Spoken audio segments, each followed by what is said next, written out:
सोरो marathon website उन्मोचित।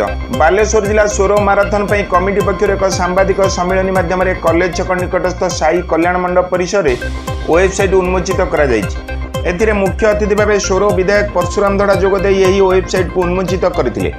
अन्य मानक मध्य सभापति संजय दास, उपसभापति अब्दुल उदुद खान, रमेश कुमार प्रधान, सौम्यशांत पट्टनायक, भगवान लेंका, श्रीकांत राणा, अजित कुमार नायक, दिवाकर पंडित, रमेश लेंका, माधव राणा, कृष्णचंद्र साहू प्रमुख उपस्थित थिले। समस्ते सुस्थ रहिबार मंत्र नहीं यही गण माराथन गत 2022 मसीह प्रथम कर आयोजित करा जायतिला।